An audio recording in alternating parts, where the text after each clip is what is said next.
बोलिए श्री लक्ष्मी नारायण भगवान की। श्रीमन नारायण लक्ष्मी नारायण नारायण लक्ष्मी श्रीमन नारायण नारायण नारायण श्रीमन नारायण।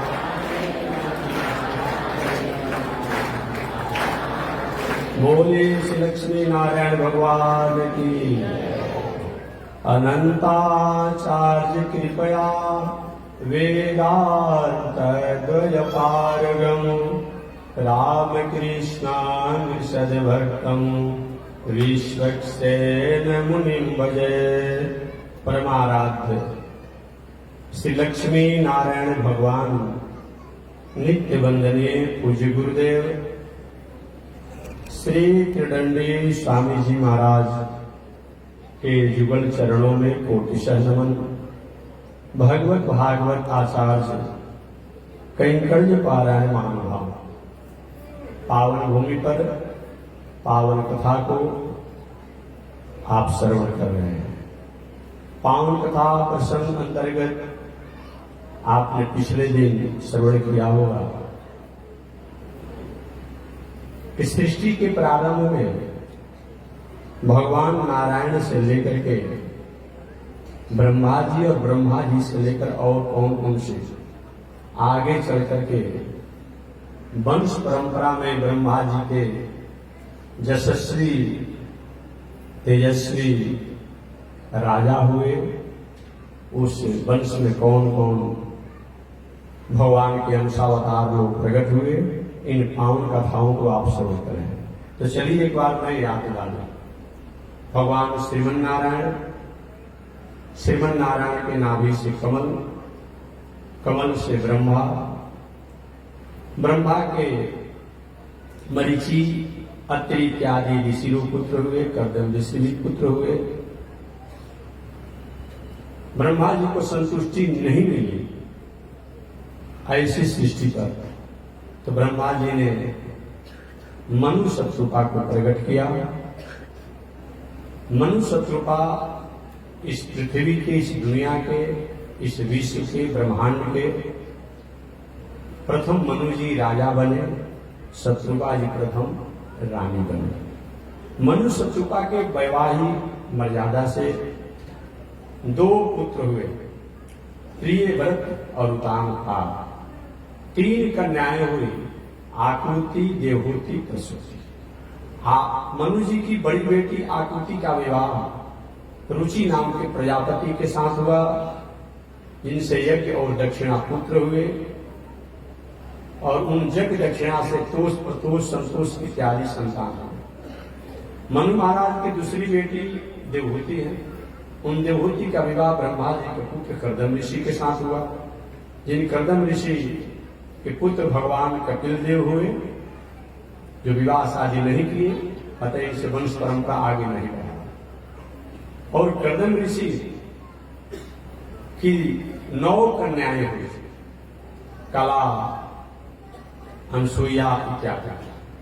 3 कर्दम ऋषि यानी भगवान कपिल की 9 बहनों का विवाह ब्रह्मा जी के 9 ऋषि पुत्रों से हुआ, जिसमें मरीचि ऋषि, अत्रि ऋषि, पुला ऋषि इत्यादि का नाम आता है। आगे मनु जी की तीसरी पुत्री का नाम प्रसूति है, जो प्रजापति दक्ष से विवाह हुआ, जो ब्रह्मा के पुत्र प्रजापति दक्ष हैं। प्रजापति दक्ष और मनु पुत्री प्रसूति के द्वारा 16 कन्याएं हैं। उन 16 कन्याओं में 13 कन्याओं का विवाह उन्होंने धर्म के साथ किया। 1 कन्या का विवाह पितर देवताओं के साथ किया। 1 कन्या का विवाह अग्निदेव के साथ किया। और 1 छोटी कन्या जो थी, उनका विवाह दक्ष ने भूत भावन शंकर जी से किया।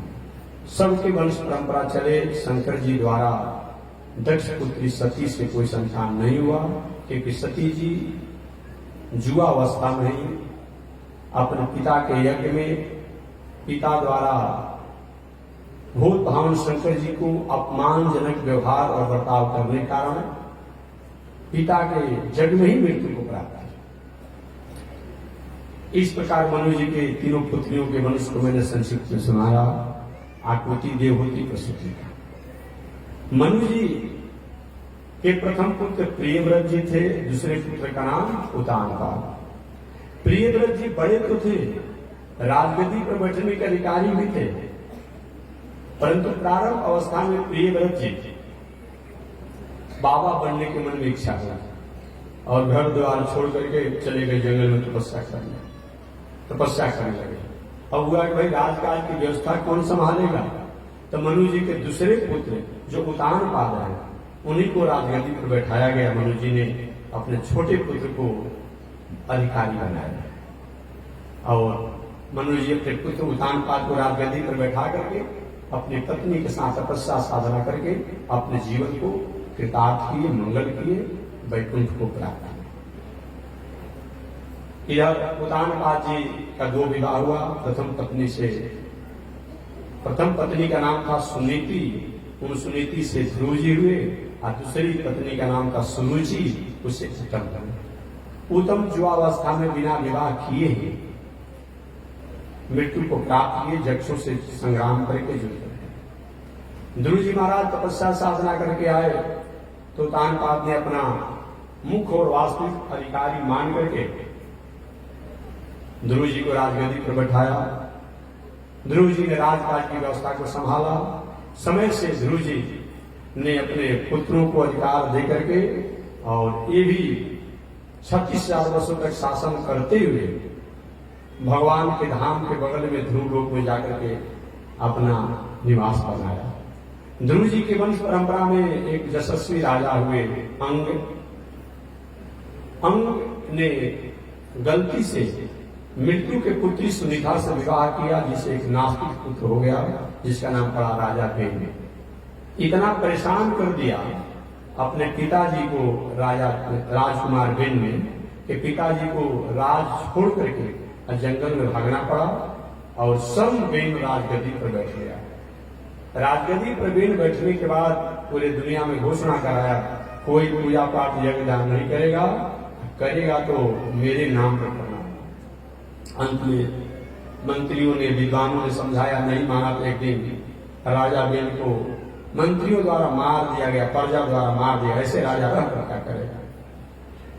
वही राजा बेन के शरीर को मंथन करने से पृथु और अर्ची, भगवान के अंशावतार राजकुमार पृथु और लक्ष्मी की अंशावतार अर्ची हुई। समय पाकर के इनके द्वारा आगे वंश परंपरा में एक बहुत बड़े यशस्वी राजा हुए, प्राचीन वही, जो बहुत सख्त पूजा पाठ करते थे लेकिन हिंसा में बलि में जग करते थे।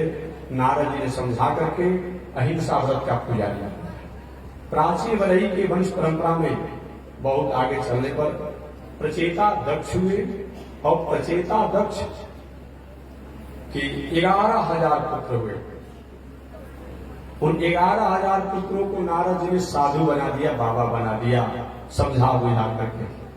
बाद में विस्तार से कथा है, इसी पर संकेत करना। थोड़ा नाराज हुए प्रचेता दक्ष। ब्रह्मा जी ने आकर के समझाया, बेटा जो होने वाला हो गया छोड़। बाद में चलकर प्रचेता दक्ष के 7 कन्याएं हुई। उन 7 कन्याओं को उन्होंने अलग अलग ऋषियों से सबसे विवाह किया। इस प्रकार मनु जी के छोटे पुत्र उतानपाद की वंश परंपरा को मैंने संक्षिप्त सुनाया। इधर मनु जी के बड़े पुत्र प्रियव्रत जी पूजा पाठ तपस्या करते करते भगवान को प्रसन्न किए। भगवान ने कहा, बेटा मेरा मंगल कामना, तुम्हारी तपस्या मंगलमय हो और मैं कहता हूं तुम राज में वापस लौट जाओ और लौट करके विवाह करो और विवाह करके राजकाज की व्यवस्था संभालो। प्रियव्रत जी के प्रभु, हमारी इच्छा नहीं है विवाह करने की, क्योंकि मेरी इच्छा है, मेरी इच्छा है तुम विवाह करो। भगवान की आज्ञा मान करके प्रियव्रत जी लौट गए और लौट गए तो पुनः राजकाज की व्यवस्था को संभाले। विवाह भी हुआ। और यही प्रियव्रत जी के वंश परंपरा में एक बहुत बड़े यशस्वी राजा हुए जिनका नाम था राजा नाभि। और नाभि के पुत्र हुए ऋषभदेव, ये भी बहुत बड़े यशस्वी हुए। ऋषभदेव जी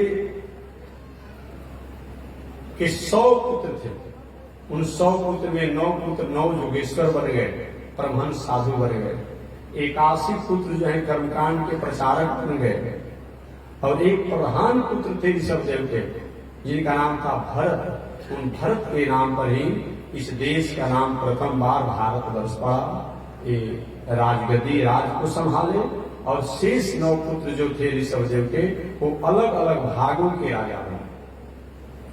ऋषभदेव जी राजकाज की व्यवस्था अपने पुत्र भरत को सौंप करके और आत्म कल्याण की साधना में अपने जीवन को उद्धार किए। उन ऋषभदेव जी के बड़े पुत्र जिनका नाम भरत है, ये भरत जी महाराज राजगद्दी पर बैठे। एक कथा आज हमें सुनाना है। राजर्षि भरत जी उच्च कोटि के भगवान के भक्त थे। ये कुछ भी करते भगवान को ही संकल्प करके करते थे। ये पूजा पाठ यज्ञ दान तीर्थ व्रत कुछ भी करते, आप पूजा पाठ करते हैं, क्या संकल्प करते हैं? हमारा धन बढ़ जाए, बेटा नाती परिवार कुल खानदान का मंगल हो। लेकिन ये राजर्षि भरत जी कोई पूजा पाठ करते थे तो भगवान के नाम पर ही, भगवान के संकल्प करके ही करते थे। इस प्रकार ये अपना जीवन को बिताते रहे। संयोग से मन में निकली हुआ कि अब विवाह शादी करके और वंश को सुसंस्कारी बनाया जाए। अतः राजर्षि भरत जी विश्वरूप प्रजापति की पुत्री, जिसका नाम पंचजनी है, उन पंचजनी के साथ राजर्षि भरत जी ने विवाह किया। विवाह करके उससे 5 पुत्र हुए। 5 पुत्र हुए राजर्षि भरत जी को।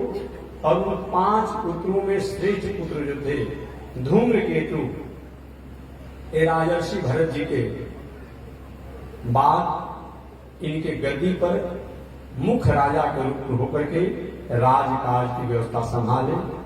और बाकी राजर्षि भरत जी के शेष 4 पुत्र जो थे वो अलग अलग भूभागों के भूखंडों के राजा थे। राजर्षि भरत जी ने विचार किया कि शरीर केवल संसार और संसार की वस्तुओं के लिए नहीं मिला है, बल्कि ये शरीर संसार में मिला है, लेकिन संसार में रहते हुए संसार से पार होने के लिए मिला है।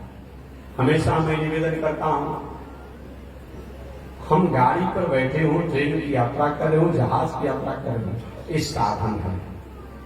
साधन जरूरी है, लेकिन इस साधन के द्वारा साध्य को प्राप्त नहीं किया गया है तो साधन का कोई बहुत बड़ा महत्व नहीं है। हमें घर गृहस्थी परिवार पत्नी बाल बच्चों के साथ रहना चाहिए, खेती व्यापार नौकरी भी करना चाहिए, अध्ययन अध्यापन भी करना चाहिए। इसलिए नहीं करना है कि घर परिवार पत्नी बाल बच्चा ही क्यों मेरा है, इसीलिए करना है कि कहीं हम अगर ज्ञान की तरफ अध्यात्म की तरफ जा रहे हैं तो इन लोगों के प्रति हमारा भटकाव न हो, इनके प्रति आसक्ति न हो, स्नेह न हो, एक विचार करके इन लोगों से संबंध रखना है। गाड़ी में तो बैठना ही है, ट्रेन की यात्रा करनी है, जहाज की यात्रा करनी ही है, अगर जल यात्रा से ज्यादा नौका में बैठना ही है।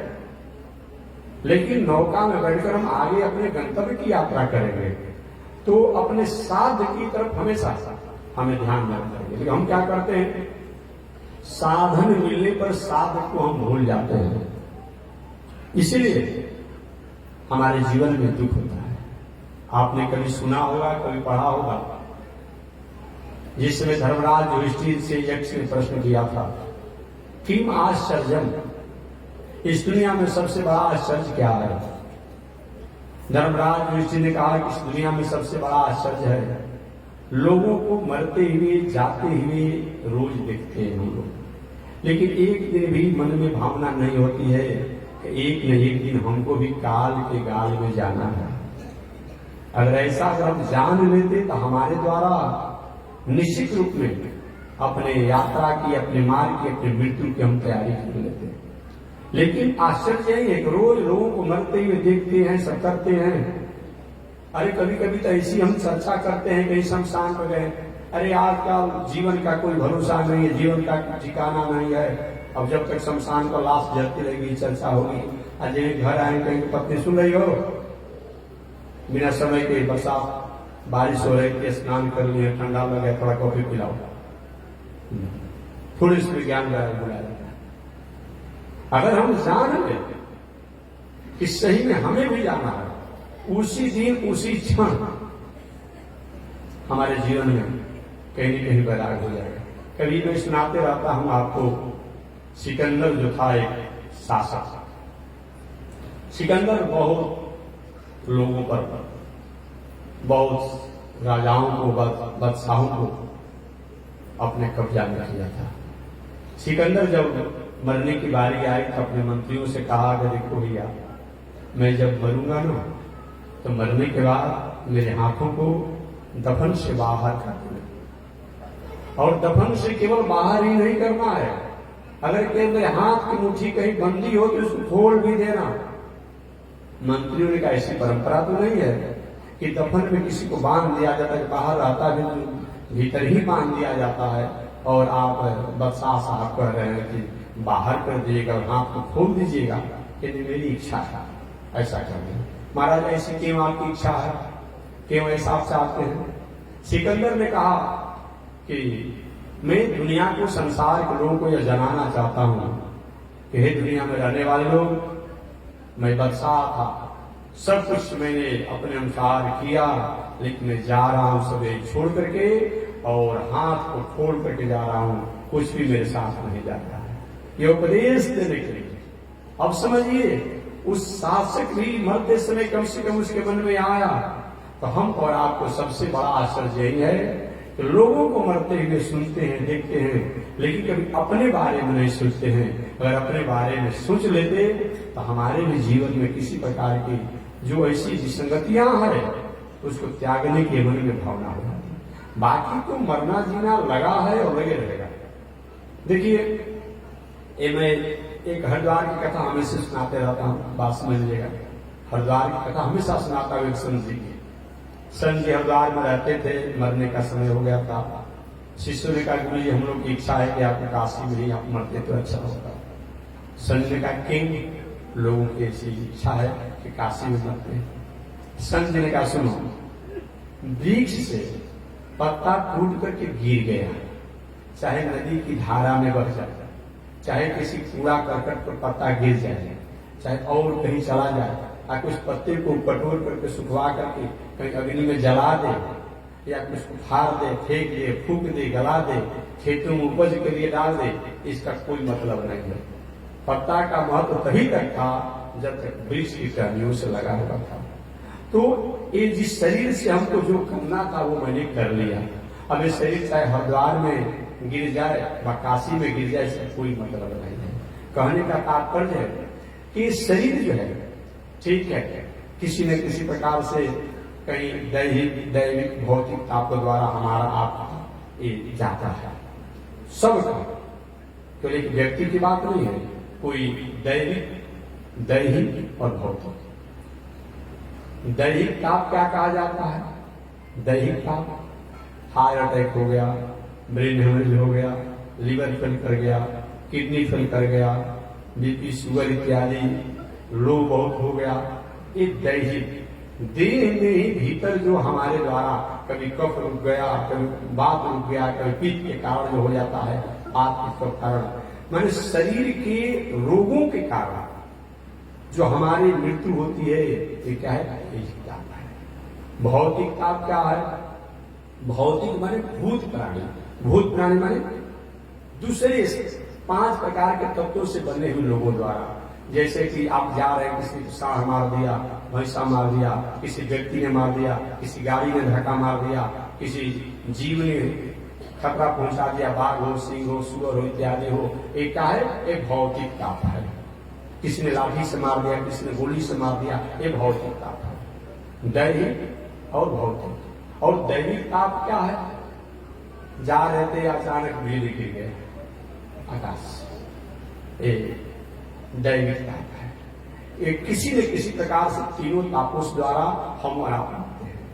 तो अगर हम जान रहे हैं कि हमें मरना है तो निश्चित रूप में हम अपने जीवन को, मृत्यु को सुधारने की बात करेंगे। तो हमारे राजर्षि भरत जी ने विचार किया कि अब पुत्र परिवार को जिम्मा दे करके हमें साधना करनी चाहिए, और अपने पुत्र को राजगद्दी पर बैठा करके, इस पुत्र का नाम था धूम्रकेतु, और भरत जी निकल पड़े अपने राज से।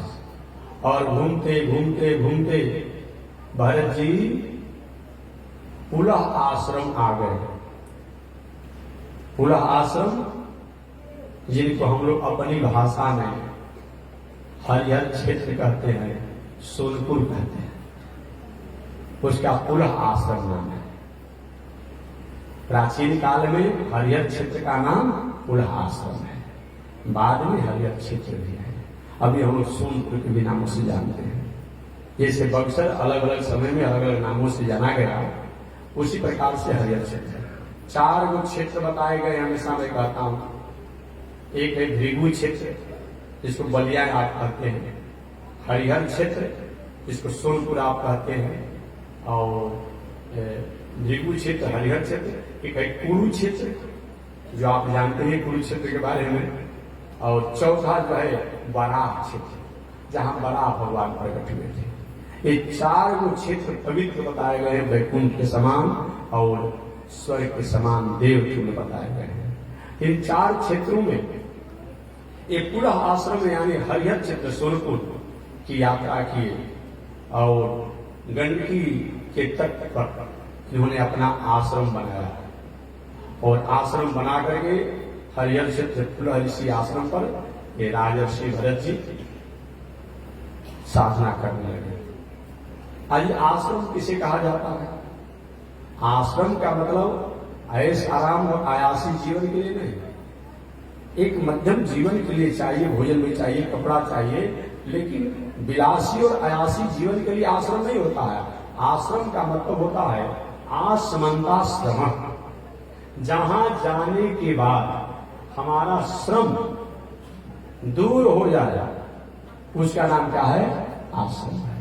आयासी जीवन के लिए आश्रम नहीं होता है, एक मध्यम व्यवस्था होना चाहिए। अब तो बड़े बड़े लोग जा रहे हैं कहीं तीर्थ में, व्रत में भी कहते हैं कि भाई एसी है कि नहीं है, नॉन एसी है तो क्या है, अटैच। अरे वो है तो ठीक है, और नहीं हो तो कम से कम कुछ तो संभाल लीजिए। एक हम और आप नहीं जानते हैं, हम लोग भी तो जानते हैं। 40 वर्ष पहले, मैंने हमारा विषय नहीं है, क्योंकि व्यवहारिक बात कहना पड़ता है। आज से 40-45 वर्ष पहले हम लोग भी जब पढ़ते थे तो ये कलम मिलता था लिखने के लिए, कंडा के बना करके, इतना बड़ा शीशी का होता, क्या कहा जाता था जी, उसी की स्याही भी अपने से बनाना पड़ता था, और वही कंडा से सुंदर बना करके लिखना पड़ता था, गुरु जी को दिखाना पड़ता था, उस पर भी नंबर मिलता था। अंग्रेजी में, संस्कृत में, हिंदी में लिखना पड़ता था। ये जीवन भूला हुआ है।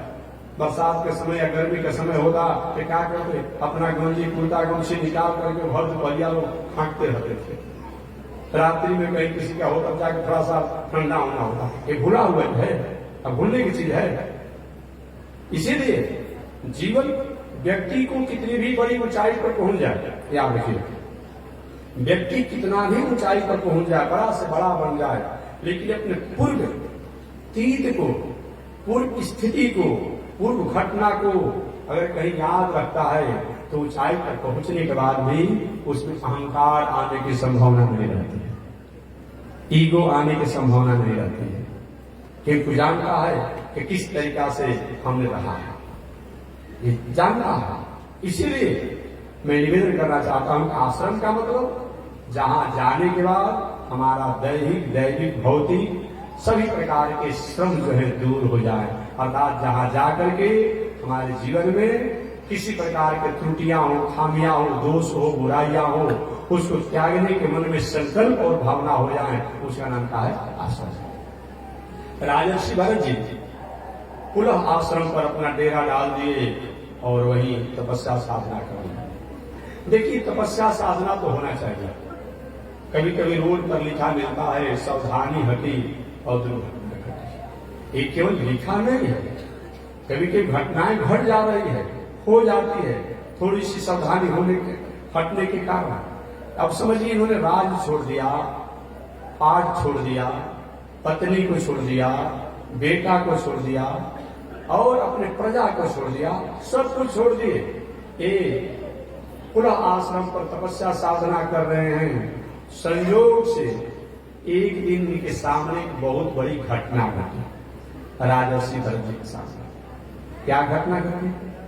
कभी कभी कोई घटनाएं हमारे जीवन को, हमारे मन बुद्धि को हिला भी देती है, और कभी कभी कोई घटनाएं हमारे जीवन को बंधन में डाल भी देती है। क्या दोनों काम होता है। अगर कोई ऐसी हमने घटनाओं को देख लिया, मन में थोड़ी सी ज्ञान वैराग्य स्थिति आ जाती है, और कभी तो ऐसी कोई घटनाओं को देख लेते हैं जो मन में, बुद्धि में, विचार में कहीं गलत चरित्र को चरितार्थ करने के लिए हम संकल्पित भी हो जाते हैं। इसलिए घटना कैसा है इस पर महत्व रखता है।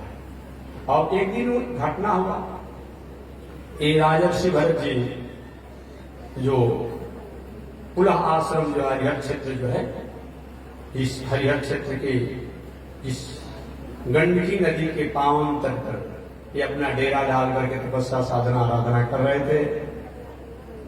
बगल में जंगल था। अचानक सिंह ने बहुत बड़ा जोर से दहाड़ लगाया, आवाज किया, और सिंह ने जब दहाड़ किया, आवाज लगाया, तो जंगल में रहने वाली जो हरणी थी सब यत्र भागने लगे, और भी जो छोटे छोटे जीव भयभीत होने वाले हैं जहां तहां भाग करके छूटने लगे, लुकाने लगे। उसी में एक गर्भिणी हरणी भी थी। गर्भिणी हरणी को ऐसा भान हुआ कि शायद सिंह हमारे पर आक्रमण मत कर दे, और वह क्या की, और अपने हरणियों के संगों को छोड़ करके अकेले भागने लगी, और भागते हुए क्या किया, गंडकी नदी के तट पर आई और छलांग लगाया कि मैं छलांग लगाकर उस पर चला जाऊंगा, हो सकता है मेरा जान बच जाए। जबकि सिंह जो जंगल में रहा था, अब हुआ क्या, वो हरणी गर्भिणी थी। कुछ ही समय के बाद उसके गर्भ से 9 शिशु का जन्म होने वाला था। वो जब ही सिंह ने आवाज लगाया, वो गंडकी नदी से छलांग लगाई, और छलांग लगा करके वो आगे जाते जाते उस पार गई और जाकर के मृत्यु को प्राप्त कर गई। परंतु जब उसने छलांग लगाया, तो छलांग लगाते समय उसके गर्भ में जो बच्चा था उसको बर्दाश्त नहीं कर पाई, और उसका बच्चा बाहर फेंका गया, और उसी स्थान पर जाकर के बच्चा फेंकाया गया जहां पर राजर्षि भरत जी संध्या वंदन कर रहे थे गंडकी नदी के तट पर। आज भी गंडकी नदी का जल जो है और नदियों से अधिक ठंडा है।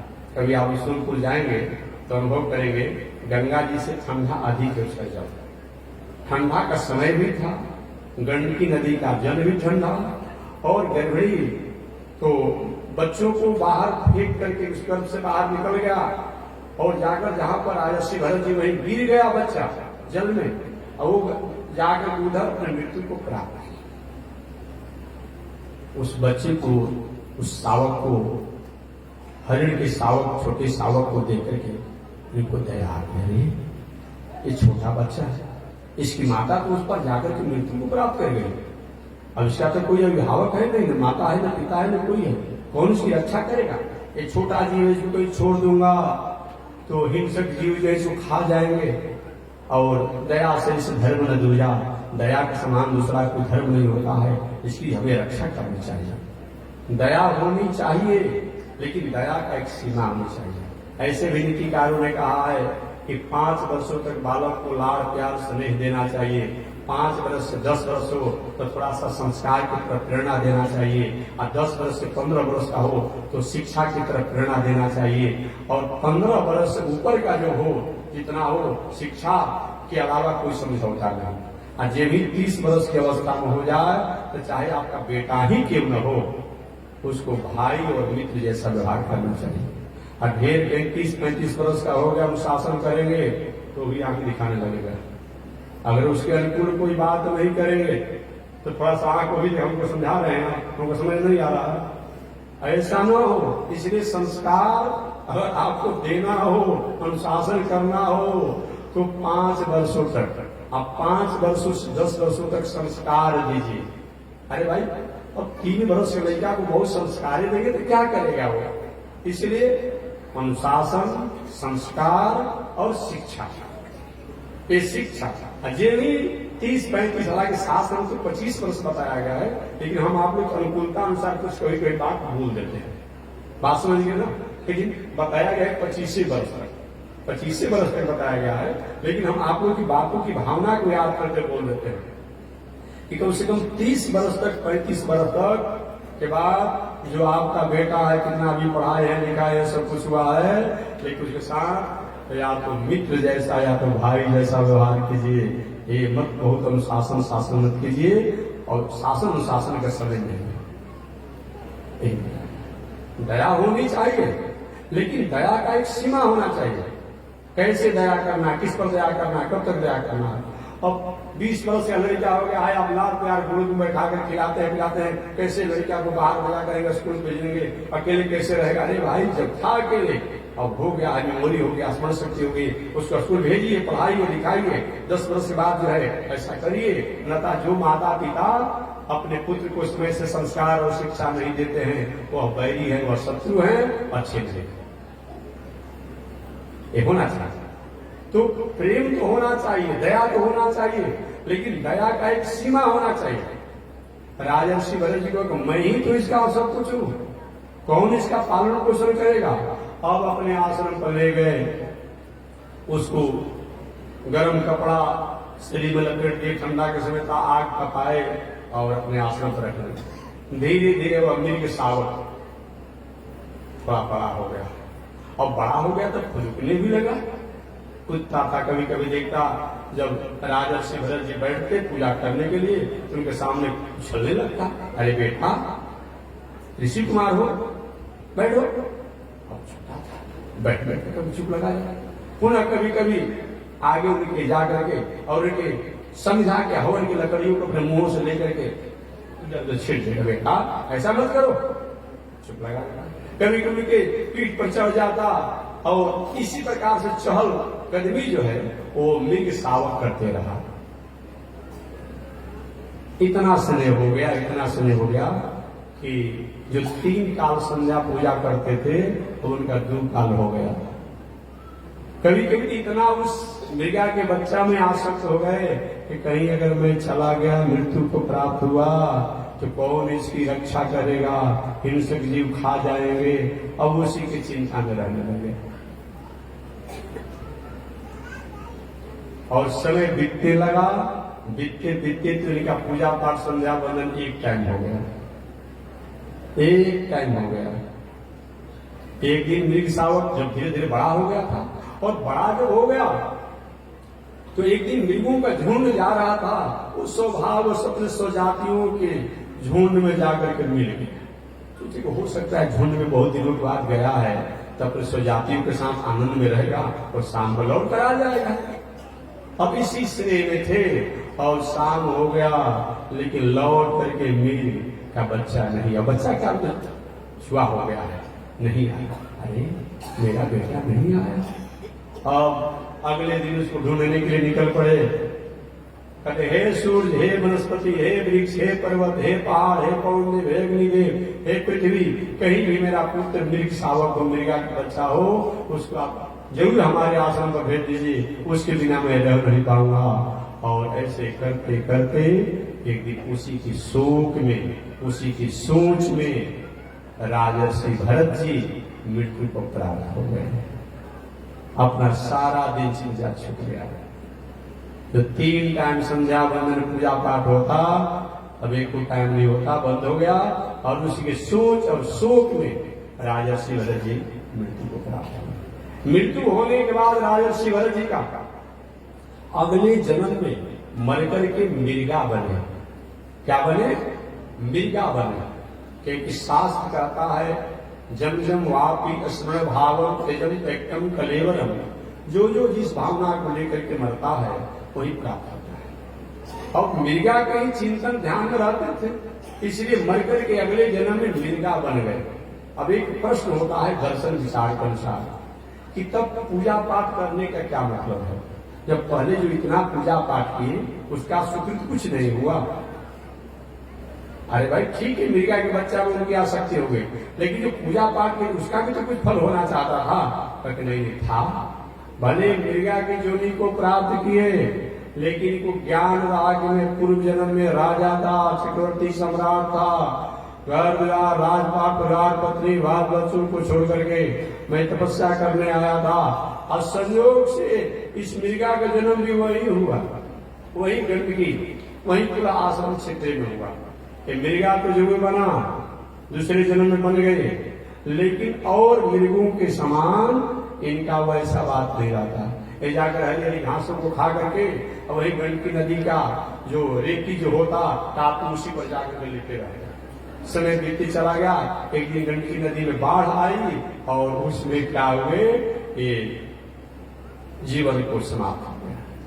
वही राजर्षि भरत दूसरे जन्म में मृगा बने और तीसरे जन्म में वही एक श्रोत्रिय ब्राह्मण अंगिरा गोत्र के जो ब्राह्मण थे उन्हीं के यहाँ एक ब्राह्मण घर में इनका जन्म हुआ। अब ब्राह्मण कल कथा इसको मैं विस्तार से कल सुनाऊंगा। ब्राह्मण घर में इनका जन्म हुआ। जन्म जब हुआ तो पिताजी के चलो कम से कम पुत्र तो हुआ, और भी भाई इनके पहले थे। सब इनको ज्ञान था कि पहले जन्म हम राजा थे, दूसरे जन्म में मिर्गा बने, एक जन्म ब्राह्मण घर में जन्म लिए हैं। और संयोग से इनका नाम भी भरते पड़ गए, भरत सरदार नाम गया संयोग से। अब क्या करते, पिताजी ने इनको सोचा समय से जगह कोई संस्कार करा दिया जाए, और गायत्री जने संस्कार हुआ और गायत्री मंत्र दिए गए ओम। अब जब ओम बोलते ये बोलबे नहीं करते, मैंने पिताजी प्रयास करते रह गए, लेकिन गायत्री मंत्र को इन्होंने नहीं सुनाया। क्या स्मरण शक्ति नहीं थी, क्या तीव्रता नहीं थी? नहीं थी।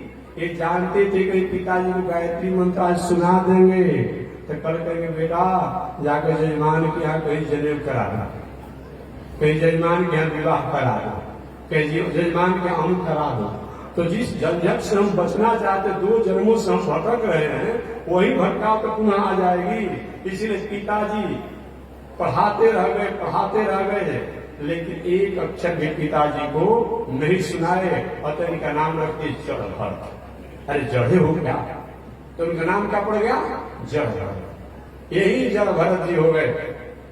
अब जड़ भरत जी हो गए तो जड़ भरत जी अब तो जड़ भरत पिता को हमेशा चिंता बना रहता था।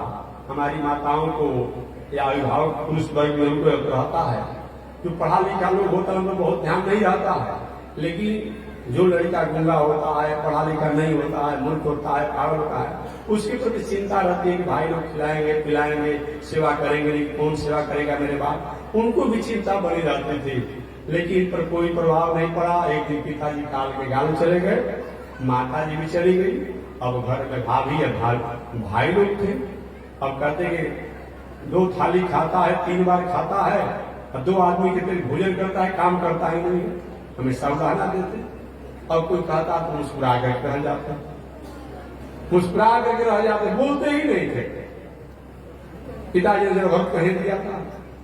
अब कभी के भाइयों कहते जाओ खेत की रखवाली करना है, भोजन करते हो तो। अब जाते सारा पशु पंछी जीव जो है उस फसल को बर्बाद कर देते, बैठे के बैठे रह जाते वज्रासन में। कहता है कैसे ही रक्षा होगा। अब कभी कभी कहते कि चलो आर कुल कर दो, यहाँ करना है करना है, इतना खान देते गढ़ाई हो जाती। कहीं कहते इस माटी को क्या करें यहाँ रख देना है, इतना ढेरी कर देते कि टीला कर देते, तो भाग यहाँ से घर में रखकर क्या करोगे। भाइयों ने खदेड़ दिया।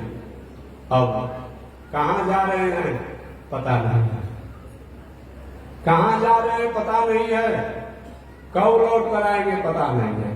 चल चल और चल दिए तो कोई अपना बेगारी कराता, बेगारी करा करके भोजन देता भी नहीं देता तो दुदंडा मार कर दे देता, लेकिन किसी पर प्रतिकार नहीं करते, विरोध नहीं करते।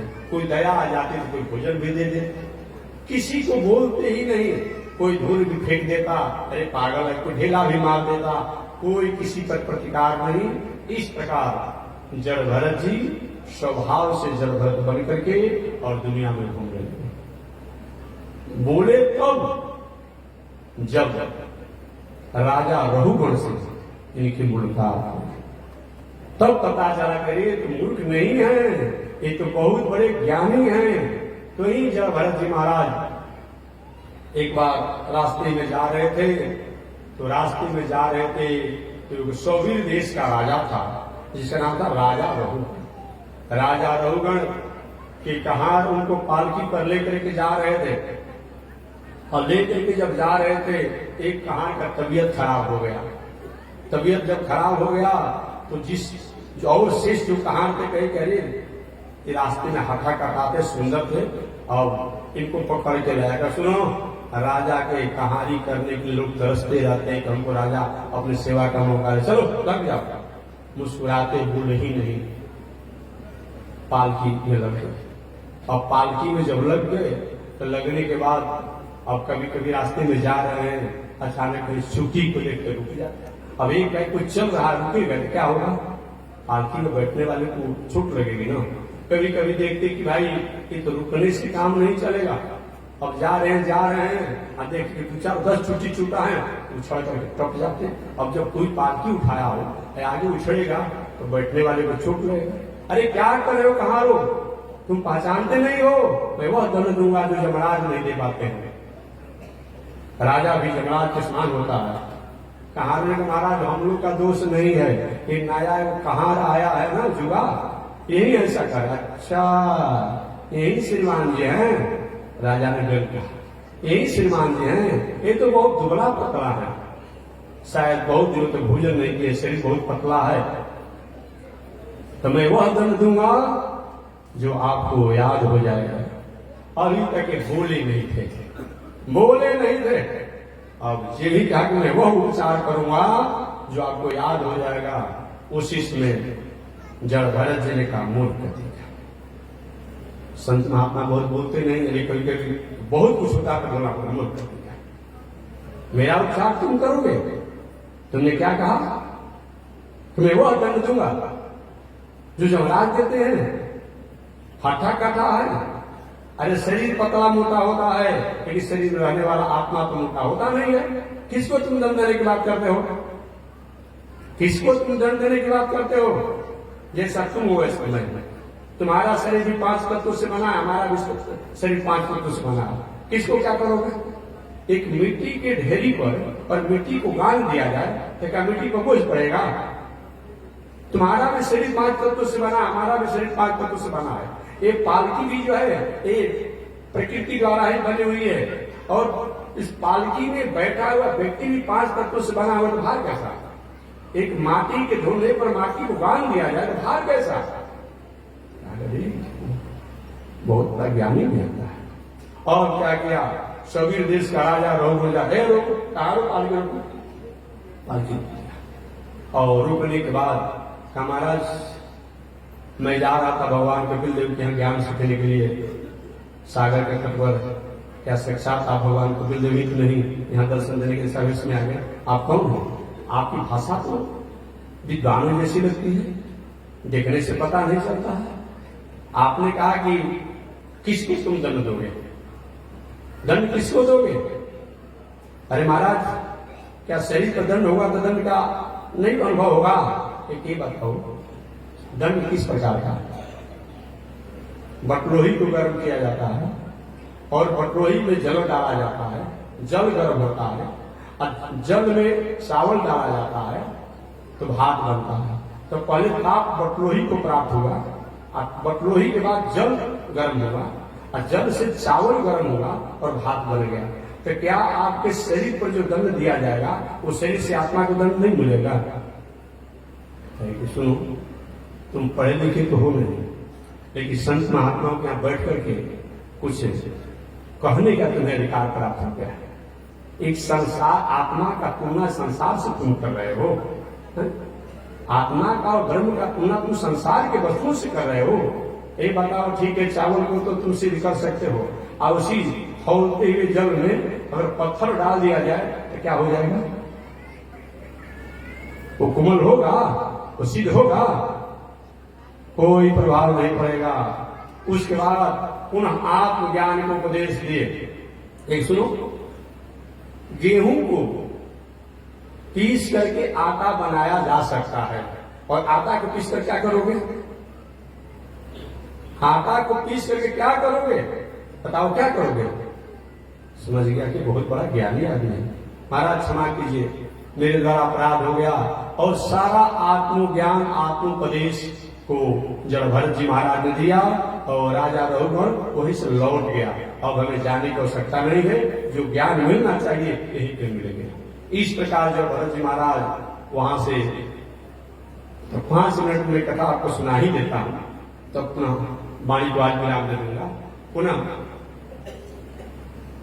राजर्षि भरत जी घूमते हुए जा रहे थे, अचानक एक दिन चोरों का सरदार ने ऐसा मनौती किया था कि हमको लड़का होगा तो हम नर का बलि करेंगे, नर का बलि करेंगे। आज बहुत से लोग ऐसा भगवती हमारी माताएं या कुछ लोग भाग देते हैं, और बहुत सी माताएं भी हमारा नाती हो जाएगा तो हे गंगा मैया तारा को पाठ चढ़ाएगा।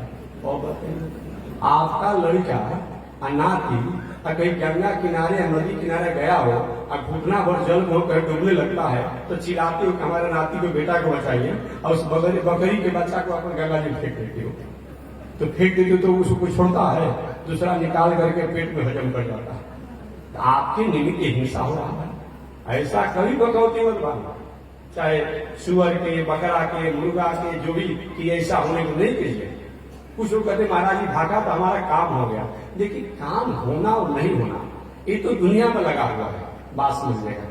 कि अगर ये कहा जाए किसी को करने से हो रहा है, अभी कुछ दिन पहले, हालांकि मेरा विषय नहीं, मैं कभी तो कहते महाराज जी आप विवादी बात के बोलते हैं, बोलते ही नहीं है।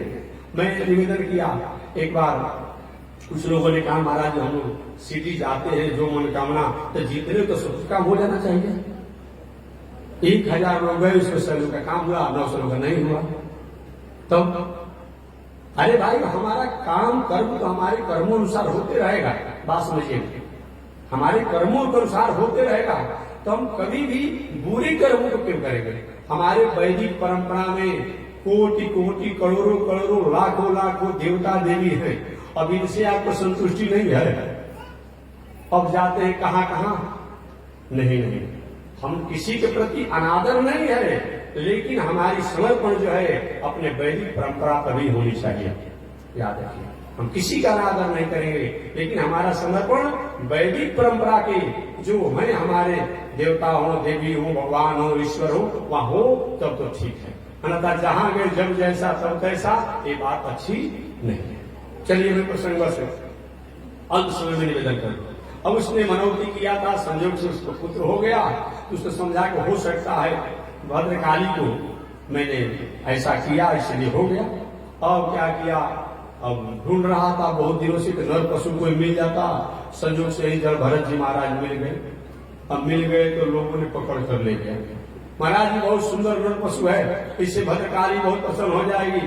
अब इनको पकड़ करके ले गया लोग, और ले जाकर के जैसे आगे देखेंगे कहीं बकरा को, पसी को, मुर्गा को जो बलि देना होता है तो उसको नहलाएगा, धुलाएगा, लोग माला लगाएगा, खिलाएगा, टीका लगाएगा। अब आप लोग समझ देगा ये कौन सा धर्म है जी, ये काहे का धर्म है जी? इस धर्म में हिंसा की बात आती है, वह धर्म हो सकता है?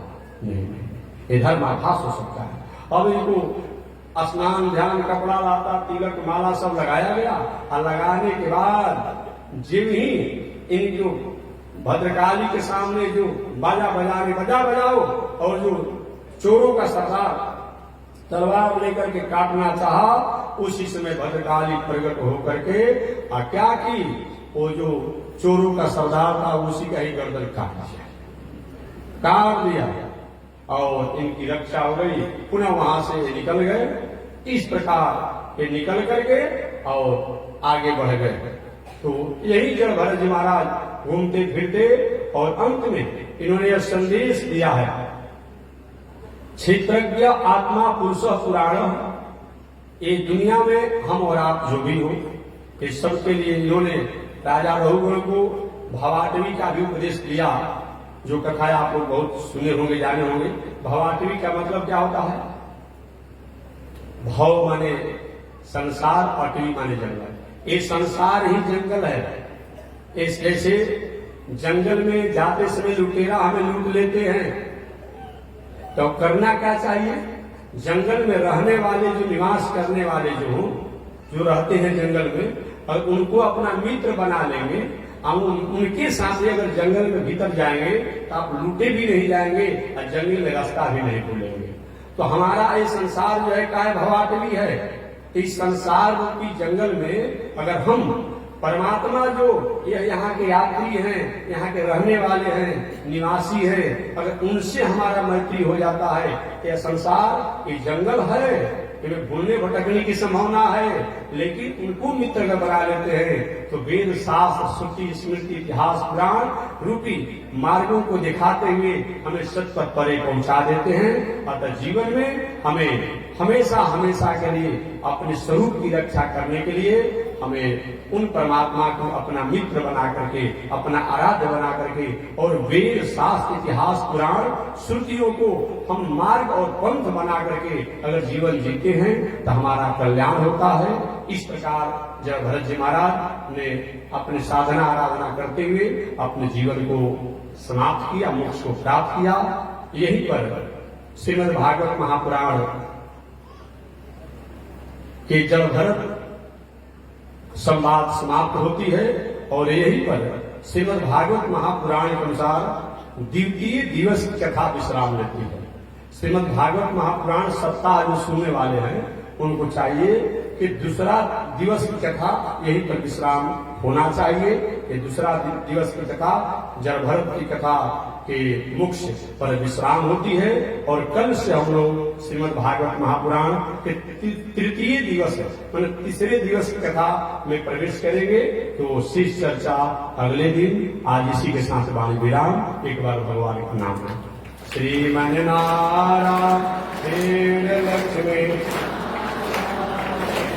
श्रीमन नारायण नारायण नारायण श्रीमन नारायण। बोलिए श्री लक्ष्मी नारायण भगवान की हरि ओम। शांति शांति शांति।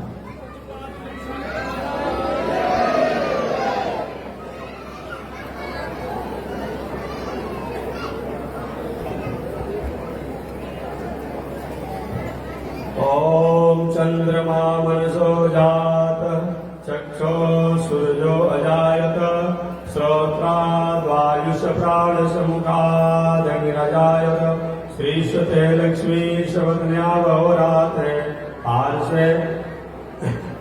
पार्श्वे नक्षत्राणि रूपमस्मिनौ व्याप्तं इष्टैर्निकालामो मयि गाढ सर्वलोकं मयि गाढ।